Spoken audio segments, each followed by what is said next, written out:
Salut les connaisseurs et bienvenue sur la chaîne YouTube que personne connaît. Aujourd'hui, je pourrais vous faire une vidéo classique sur quelle est la meilleure façon de planter des pommes de terre à l'intérieur de son potager, mais il y a trop de vidéos comme ça sur YouTube. Ici, vous êtes sur la chaîne YouTube personne connaît et je vous présente toujours des techniques inédites. Donc dans cette vidéo, je vais vous présenter une stratégie que j'ai mis au point, qui est basée sur une technique de rotation de culture et sur l'horloge biologique des plantes, pour pouvoir récolter des pommes de terre quasiment toute l'année à l'intérieur de son potager. Allez, c'est parti.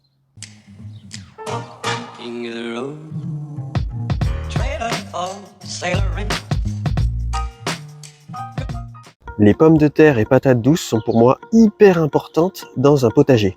Et c'est pour ça que j'ai dédié la moitié de mon potager à leur culture. Et je vais vous expliquer pourquoi. Voici dans ce camembert hyper bien dessiné, l'assiette type que je mange à chacun de mes repas. C'est-à-dire que dans mes repas, il y a toujours un tiers protéines, un tiers féculents, on dirait pas mais c'est un plat de spaghettis, et un tiers légumes. Étant dans une démarche où j'essaye de m'approcher le plus possible de l'autonomie alimentaire, du coup, j'essaye de produire l'intégralité de tous les éléments qu'il y a dans cette assiette. Et donc, dans cette assiette, qu'est-ce qu'il y a? Il y a les légumes. Bon, ça, c'est facile, on peut les faire pousser au potager. Il y a les protéines. Alors ça, c'est un peu plus compliqué parce que la viande, on ne peut pas la faire pousser. Mais par contre, on peut remplacer une partie de ces protéines animales par des protéines végétales, comme avec les plantes de la famille des oléagineux. On peut utiliser les haricots ou aussi les fèves. Et ça, on peut le faire pousser facilement au potager. Et pour les féculents, ça aussi c'est compliqué parce que en temps normal, il faudrait des grands champs de céréales et être un agriculteur. Mais il y a une alternative qu'on peut faire au potager, c'est de faire pousser en fait toutes les plantes de la famille des tubercules, comme par exemple la pomme de terre ou la patate douce. Et c'est à la lumière de cette assiette qu'on voit l'importance en fait de faire pousser des féculents au potager. Pour commencer la culture des pommes de terre, il faut bien entendu commencer par des pommes de terre. Alors pour vos pommes de terre, je ne vous conseille pas de les acheter dans des jardineries ou dans des magasins spécialisés. En fait, ce que je reproche aux jardineries ou aux magasins spécialisés, c'est qu'ils stockent très mal leurs pommes de terre. En fait, elles sont stockées dans des lieux qui sont plutôt dans l'obscurité et où il y a trop d'humidité. Et le problème en fait avec ces pommes de terre, c'est que leurs germes ont tendance à être très longs, blancs et très fins. Ce qui n'est vraiment pas bon pour commencer cette culture. Moi, je vous conseille d'acheter vos pommes de terre chez un maraîcher bio de préférence. Sinon, des pommes de terre de supermarché fonctionnent très bien aussi, même si elles ont un traitement anti-germinatif. En fait, il va falloir faire la germination soi-même, la gérer de A à Z. Et les meilleures conditions possibles, c'est de les mettre dans une cagette ou dans une boîte à œufs.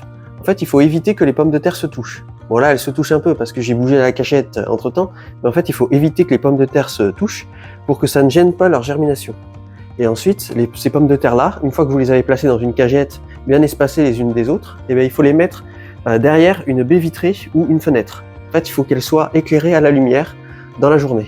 L'objectif dans cette démarche-là, c'est qu'au lieu d'obtenir des germes qui sont longs, blancs et fins, l'objectif c'est d'obtenir des germes qui soient courts, violets et trapus. Là, vous voyez, des germes qui soient de cet acabit. En fait, là, on voit bien qu'il est violet, qu'il est court, qu'il est bien trapu et il a des petites racines qui commencent à sortir. C'est ce type de germe que l'on cherche absolument à obtenir. Après, il peut être possible qu'il soit un peu moins violet, comme celui-là par exemple. Hop, voilà. Qu'il soit un peu moins violet, mais ce n'est pas grave. En fait, l'important, c'est qu'il ne soit pas long, blanc et fin, sinon ça ne garantira pas une qualité de germination optimale. Maintenant, ces pommes de terre germées, pour pouvoir doubler la surface de plantation, ce qu'on va faire, c'est qu'on va les couper en deux, en veillant à ce qu'il y ait un germe de chaque côté. Là, je vous montre. Je sais pas si on va bien voir. Voilà. Là, on s'assure qu'il y a un germe ici et au moins un germe là, et on va la couper en deux pour pouvoir en fait avoir deux patates à planter. Et on peut très bien aussi le couper en trois. L'important, c'est qu'il y ait vraiment un germe sur chaque partie et que chaque germe ait une réserve de nourriture lors de la pousse. Je vais installer les pommes de terre sur cette zone-là. Parce qu'on dirait pas, mais il y a une zone de culture ici, que malheureusement j'avais déjà travaillé et tout, et qui était nickel, que j'avais bâché, que j'avais travaillé, j'avais retourné le terre sous 15 cm, et j'avais mis du fumier de cheval. Et malheureusement j'ai débâché, et du coup les herbes sont revenues. Après, il y a déjà des pommes de terre qui y poussent, hein. Là, là-bas, ces pommes de terre sont issues des terrablédars que j'ai effectués ici. Si vous voulez savoir ce que c'est une terrablédar, il faut voir cette vidéo-ci.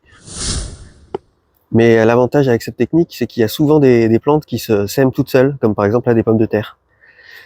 Donc voilà, je vais travailler tout ça, je vais retourner enlever toutes les mauvaises herbes, retourner la terre sous 15 cm et puis commencer à préparer la zone pour planter les pommes de terre.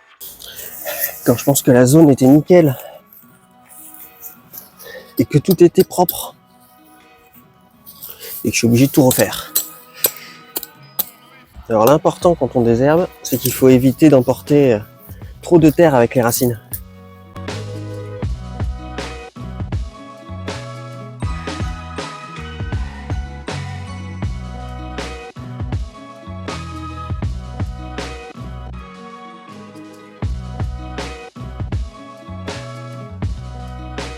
Et voilà le travail. Là, il y en a, ils utilisent un motoculteur. Le motoculteur, ici, c'est moi. Et je vais vous montrer un truc intéressant que j'ai trouvé. Regardez là. Là, on peut voir qu'il y a des plantes de la famille des cucurbitacées. Il y a des pieds de tomates qui poussent tout seuls. En fait, le gros avantage avec la terre à blédard, c'est que là, il y a des semis spontanés partout. En fait, le potager se reconstitue tout seul. Et ça, c'est assez intéressant parce que on pourrait peut-être imaginer un potager automatisé. On n'a même plus besoin de faire ses semis, même plus besoin de se prendre le chou. Là, les choux, ils arrivent tout seuls. Là, au vu de la taille des feuilles, ça, c'est des gros cucurbitacées, ça. C'est pas des concombres. Pieds de tomates. Ouais, parce que vu qu'on enterre naturellement nos graines, elles ressortent toutes seules naturellement. En vrai, là, je retire 2-3 trucs. Je retire les pieds de tomates. Ce cucurbitacé, je l'aurais déplacé. Hop, j'aurais mis là, par exemple. Et là, j'aurais pu relancer une zone sans avoir besoin de faire mes semis ou quoi. Tout se fait tout seul. Bon, j'ai passé un petit coup de grelinette pour remuer un peu tout le merdier, là. Et comme ça, la terre sera bien souple pour l'implantation des pommes de terre.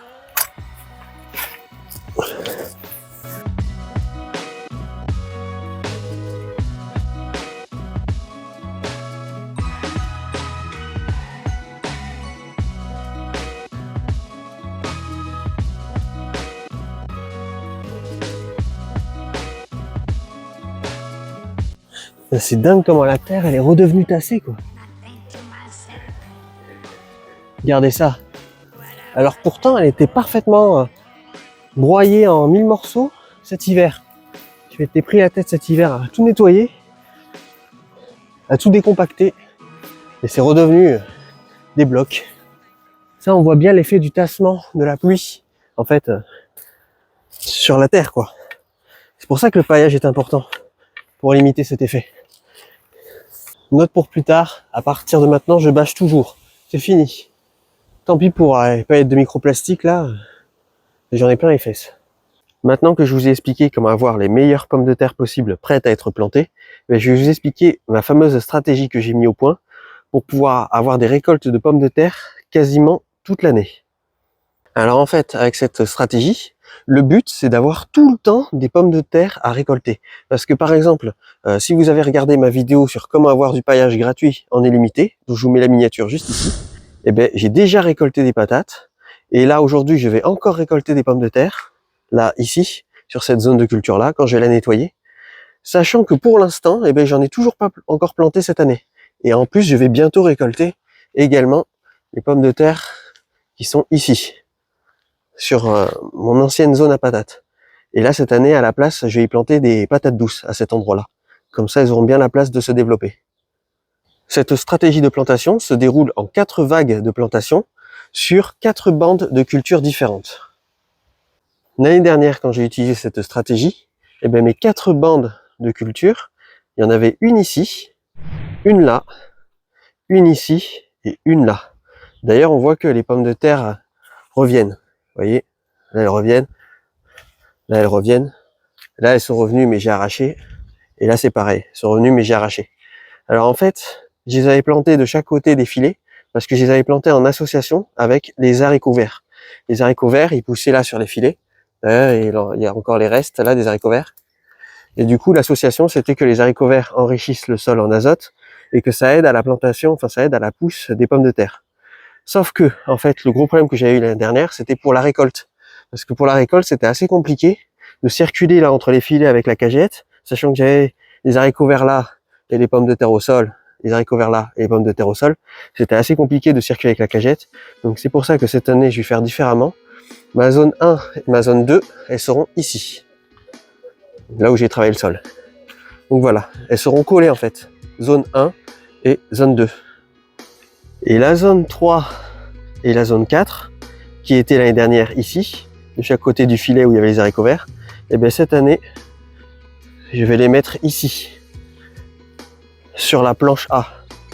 Donc là, ça sera la 3 et la 4. À savoir que l'année dernière, en septembre, j'avais déjà désherbé cette zone, j'avais déjà amélioré le sol, même si on dirait pas que j'avais désherbé vu que tout est revenu. Mais voilà, j'avais déjà désherbé cette zone, j'avais déjà amélioré le sol et j'avais planté des pommes de terre en septembre qui étaient prévues à la récolte cette année. D'ailleurs, c'est pour ça que là, tout à l'heure, je vais aller les récolter. Là, ils sont en dessous de tout ce bordel là, mais en tout cas, il y en a. Donc, pour cette stratégie, comment se déroule l'implantation? Et bien, en fait, comme je vous ai dit, ça se déroule en 4 vagues. Alors déjà, ce qu'il faut faire, bon là, je l'ai pas fait cette année parce que c'est l'année 2, mais l'année 1, il faut planter très très tôt. Il faut vraiment planter, je dirais, en mars, il faut planter en mars, et il faut les planter sous voile de forçage. Donc là, il faut planter les pommes de terre de la zone 1. C'est ce que j'avais fait dans mon ancienne zone 1, qui est ici. On voit les pommes de terre qui reviennent. Donc voilà, il faut planter en mars les pommes de terre de la zone 1 sous un voile de forçage pour les protéger du gel. Après, il faudra attendre que les pommes de terre de la zone 1 sortent du sol, qui est les germes qui sortent du sol, pour après, bien entendu, les buter. Et c'est à ce moment-là qu'il faudra planter les pommes de terre de la zone 2, qui est ici. Et une fois que les pommes de terre de la zone 2 seront sorties de terre, ce qu'il faudra faire, c'est qu'il faudra pailler la zone 1 avec une épaisse couche de paillage, vraiment une assez épaisse couche. Et ensuite, il faudra bien entendu buter les pommes de terre de la zone 2 et il faudra planter les pommes de terre de la zone 3 qui sera ici. Donc voilà, il faudra planter les pommes de terre de la zone 3, buter les pommes de terre de la zone 2 et pailler les pommes de terre de la zone 1. Et une fois que les pommes de terre de la zone 3 seront sorties de terre, là ça sera le signal, c'est qu'il faudra pailler les pommes de terre de la zone 2 avec une épaisse couche de paillage comme pour la zone 1.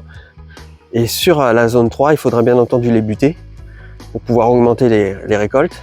Et il faudra planter les pommes de terre de la zone 4. Et une fois que les pommes de terre de la zone 4 ici seront sorties de terre, il faudra pailler les pommes de terre de la zone 3 avec une épaisse couche de paillage. Il faudra bien entendu buter les pommes de terre de la zone 4 et ce sera le signal pour aller récolter les pommes de terre de la zone 1 qui est là-bas. Voilà, il faudra récolter les pommes de terre de la zone 1. Et les pommes de terre qu'on aura récoltées, eh bien, il faudra les mettre à germer pour après les replanter dans la zone 1. Et quand les pommes de terre de la zone 1 seront sorties de terre, il faudra bien entendu les buter. Et là, on pourra récolter les pommes de terre de la zone 2. Et de nouveau amender le sol et de nouveau replanter des pommes de terre parmi celles qu'on aura récoltées. Et il faudra bien entendu pailler les pommes de terre de la zone 4. Et c'est ainsi de suite en fait, c'est un cycle infini. Et quand on arrivera à septembre, les pommes de terre arrêteront de pousser parce que ce sera l'hiver, et bien là, il faudra s'assurer que toutes les zones aient été plantées et que tous les cycles soient lancés. Et ainsi, comme ça, tout se relancera tout seul et il n'y aura rien besoin de faire. Il y aura juste besoin de récolter les pommes de terre au fur et à mesure et après, il faudra les replanter et relancer ainsi le cycle de façon éternelle. Et du coup, ça permet d'éviter d'avoir à racheter sans arrêt des pommes de terre à planter car on deviendra 100% autonome en pommes de terre. Bon, je sais pas si je suis assez clair avec mes explications, mais grosso modo, en année 1, on commence à planter, en tout cas moi dans ma zone géographique dans le sud-ouest, je commence à planter en mars, et après je récolte en juin, je récolte en juillet, je récolte en août, je récolte en septembre, et en octobre il n'y aura plus rien à récolter vu qu'il faudra que toutes les bandes soient pleines de patates, prêtes à pousser. Et bien là, je récolterai les patates douces. Et donc là, les patates douces, je les récolterai en octobre et j'en aurai à manger pour novembre et décembre. Et du coup, en année 2, après ça varie selon vos régions, mais vu que les pommes de terre sont déjà implantées, et bien elles reviendront toutes seules, il n'y aura rien besoin de faire, et on pourra commencer à récolter ces pommes de terre en avril, en mai, en juin, en juillet, en août, en septembre, et après ça sera de nouveau autour des patates douces. Ainsi, avec cette stratégie de culture que j'avais déjà documentée sur mon compte Instagram, Et en fait, on récolte les pommes de terre toute l'année, au fur et à mesure, et on ne fait pas une seule plantation et une seule récolte, parce que si on fait ça, en fait, on va se retrouver avec un énorme stock de pommes de terre, et ce n'est pas ce qu'on veut. En fait, ce qu'on veut, c'est qu'on récolte les pommes de terre fraîchement acquises, en fait, fraîchement poussées, toute l'année, tout le long de l'année, au fur et à mesure, et en fait, le sol se transforme en réalité en un véritable frigo géant, en fait, un véritable stock alimentaire géant. Si jamais je n'ai pas été assez clair et que vous avez des questions concernant cette stratégie, n'hésitez pas à les poser en commentaire. Sachez que sur cette chaîne YouTube, je réponds à absolument tous les commentaires. Bon, je crois qu'on a assez blablaté comme ça. Maintenant, place à la démonstration.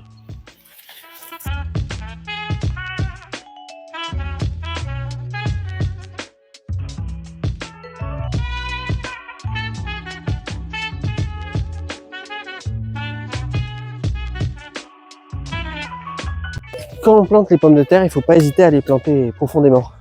Par rapport à l'année dernière, ce que je vais faire, c'est qu'au lieu de les planter en quinconce, je vais les planter en rang, voir ce que ça donne.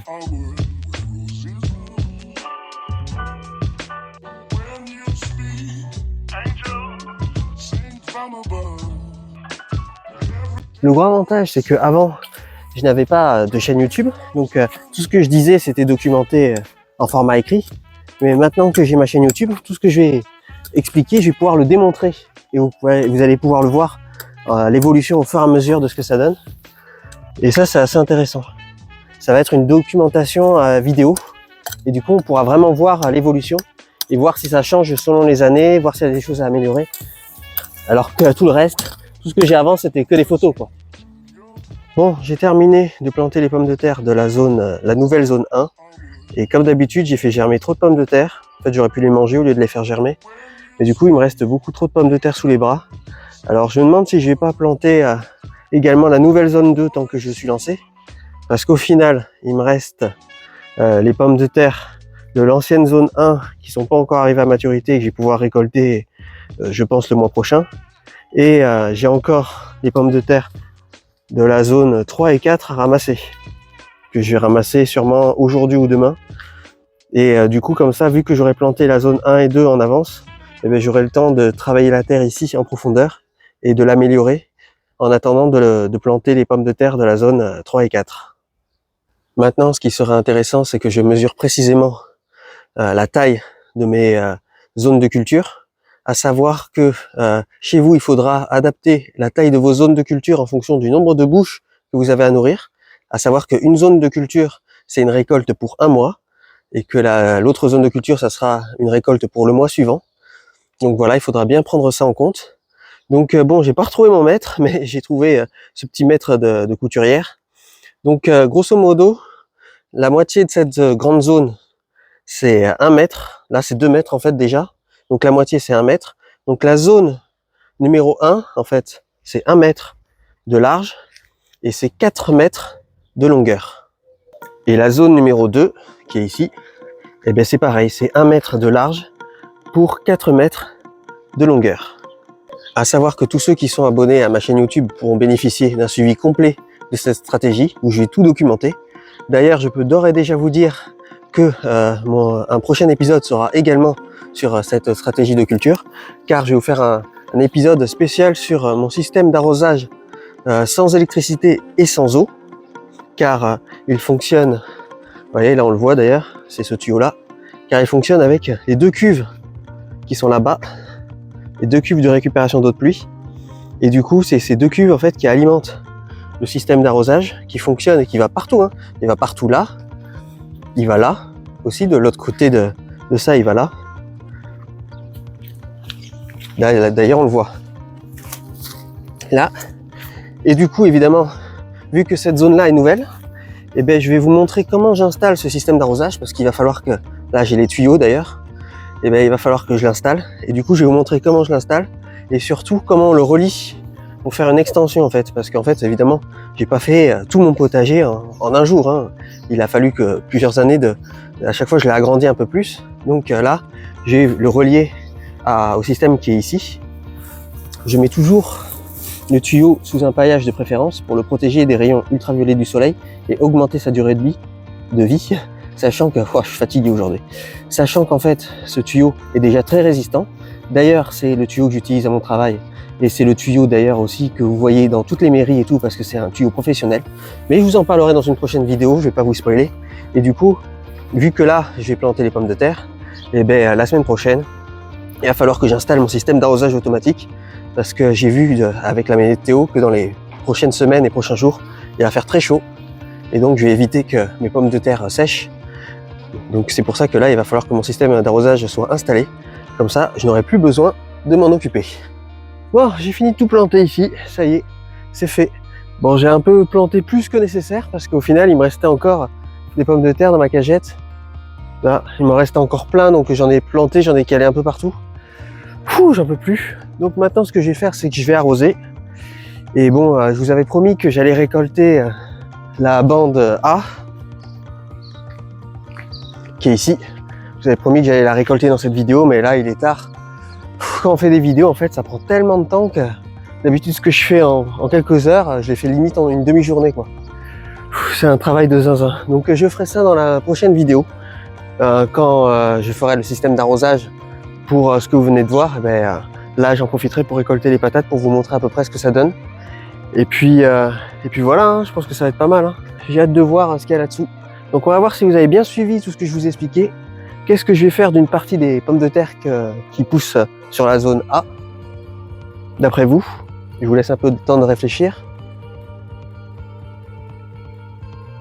Et bien tout simplement, je vais mettre à germer une partie de ces pommes de terre pour les replanter tout de suite après sur cette même zone et ainsi relancer le cycle. Alors maintenant que j'ai terminé de tout planter sur cette zone-là, il ne restera plus qu'à bien arroser en profondeur pour que ça puisse lancer la pousse des pommes de terre. Et si vous avez bien suivi cette vidéo, qu'est-ce qu'il va falloir que je fasse dès que les pommes de terre sortiront du sol? Eh bien oui, il va falloir que je les bute, que je rajoute de la terre autour pour pouvoir garantir une bonne production de pommes de terre. Bon, j'arrose exceptionnellement la bande de culture avec l'eau du réseau. Je déteste faire ça parce qu'à chaque fois que j'utilise l'eau du réseau, j'ai l'impression que mon tuyau d'arrosage, il y a mes billets qui sortent du tuyau d'arrosage et qui s'envolent. Je préfère largement quand c'est automatisé avec l'eau gratuite des récupérateurs d'eau de pluie. Mais bon, quand même, en vrai, sachant qu'une bande de culture, c'est un mois. Et que je récolte 4 seaux de patates environ par bande de culture. Sachant que dans les prochains épisodes, je pèserai les seaux de patates pour voir exactement quelle quantité ça fait. Sachant que je mange 350 grammes de patates par repas, sous diverses formes, purée, j'aime bien. Sinon les frites, je fais des frites sans huile, avec le air fryer. Parce que sinon c'est très mauvais pour la santé, les frites avec plein d'huile dedans. Du coup voilà, c'est quasiment de l'autonomie alimentaire. Hein. Les pommes de terre, c'est vraiment le feu, quoi. Vivement que j'installe mon système d'arrosage automatique dans le prochain épisode avec l'eau de pluie. Hein. Parce que faire ça avec l'eau du réseau, là, un peu la flemme. N'hésitez pas à liker cette vidéo si elle vous a plu. Comme vous pouvez le voir en ce moment, j'essaie de me tenir à 2 vidéos par semaine. C'est une sacrée organisation, mais bon, j'essaie de garder le rythme. Et je vous dis à la prochaine. Allez, salut!